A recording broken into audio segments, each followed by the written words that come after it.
What is memory? Memory is the active system that receives information from the senses, puts that information into a usable form, and then organizes it as it stores it away so that it can later be retrieved. We use the computer analogy to explain how the three components of memory work in our brain. Encoding is when we take information in using our senses and encode the information into our memories. This is similar to how we type information into the computer through the keyboard. If memories are not meaningful and important, then it won't be recorded properly or not even recorded at all. In storage, we can maintain material saved in our memory or hold on to the information for some period of time in the same way that a hard drive can store information. In retrieval, our memory and storage are located and brought to awareness in the same way that we retrieve information from a hard drive and view that information onto a computer screen. If information was not encoded properly, then it won't be possible to recall it from storage. In order for our memory to function properly and enable us to remember, we need all of these components. Sensory memory stage is the very first stage of our memory. It's happening unconsciously and it involves sight, sound, smell, taste, and touch. It will only last a brief moment. Iconic or visual sensory memory is that 1 second that memory is perfect in our mind's eye. When you briefly survey the objects of your bedroom before turning the lights off, the memory of how your surroundings appeared is an example of iconic memory. When you pass a huge billboard while driving on the highway, your memory of what you saw on the billboard is an example of iconic memory. Let's say you see a red house or a horse grazing on the meadows while riding on the train. The memory of what you briefly beheld is an example of an iconic memory. We also have echoic or auditory memory, which is memory for our ears. It allows us to remember something we just heard long enough to recognize the meaning of the phrase, also known as the what phenomenon, because we often say what when asked a question, but then answer the question without being asked again. Do you know where my socks are? I left them in the pantry. What? Oh, I grabbed them yesterday. They're on top of my bed. Oh, okay. The second stage of our memory is the short-term memory stage. This is where information first has real meaning because now we are consciously and actively considering the information. It can be held for brief periods of time while it's being used. Uninterrupted, it can last about 20 to 30 seconds. In short-term memory stage, we have what's called selective attention.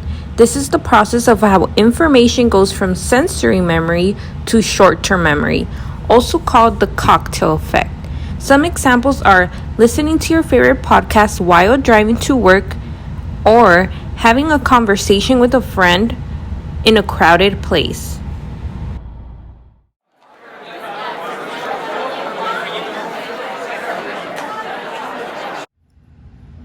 According to George G. Miller, we can hold 7 plus or minus 2 pieces of information in our short-term memory. We can achieve this by chunking. Chunking is the process of recording or reorganizing the information into meaningful units. When we write down phone numbers, they are put into chunks rather than one long line of numbers. In the short-term memory stage, we use maintenance rehearsal, which is the repetition of information. This is when the information in our short-term memory can last more than 20 to 30 seconds, as long as we are rehearsing the information. Okay, I'll make sure not to forget your phone number.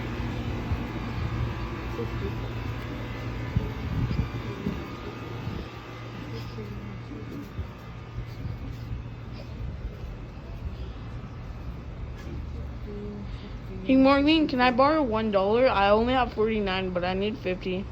I forgot the phone number. As you saw in the example, she was using maintenance rehearsal to try and remember a phone number. However, she was interrupted with information that was problematic because it was similar to the information she was rehearsing. This is called interference. When it comes to long-term memory, elaborative rehearsal is what lets us store ongoing memory for much longer. It's not just ongoing repetition, but we consider the information in some meaningful fashion, fitting it into a logical framework linking to memory. Long-term memory doesn't have a limit to how long it can be stored, and it has an unlimited capacity. One of the other ways to increase the likelihood of a long-term memory, other than elaborative rehearsal, is by using mnemonic devices. Mnemonic devices are known as memory aids. It's a tool that helps us remember an idea or phrase. For example, when I was in 6th grade, I learned the order of operations through the mnemonic, "Please excuse my dear Aunt Sally."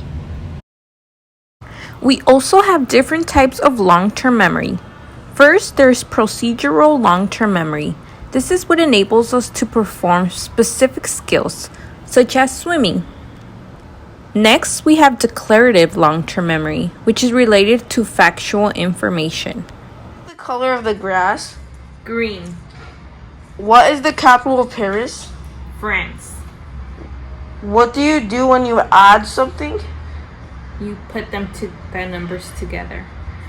How was your first day of kindergarten? When I was in kindergarten, I wore a little red sweater and I had pigtails on, and I was sad because I missed my mom. So I cried, and then she came to pick me up.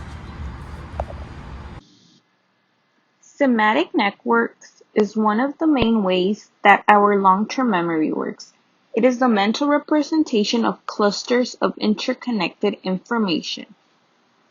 One thought of our memory leads to another one and another one. One cluster can trigger a connection to another cluster based on our own experience. This is called spreading activation, when one memory triggers the activation of related memories.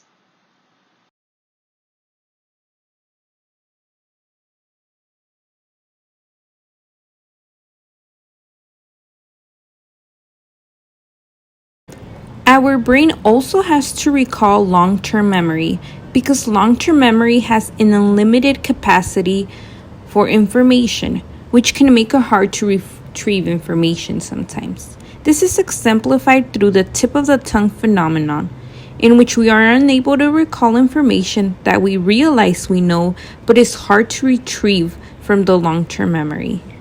You have to try this ice cream I got the other day. It's called... what's it called? I know the name. It's at the tip of my tongue.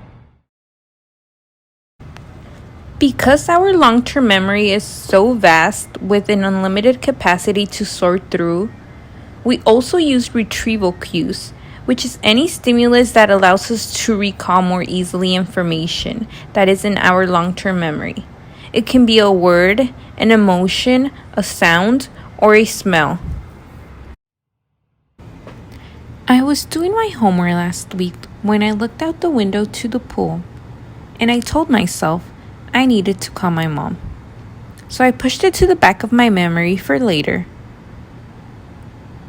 The next week, when I was doing my homework again, I looked out the window into the pool again, and I remembered that I had to call my mom, so I did.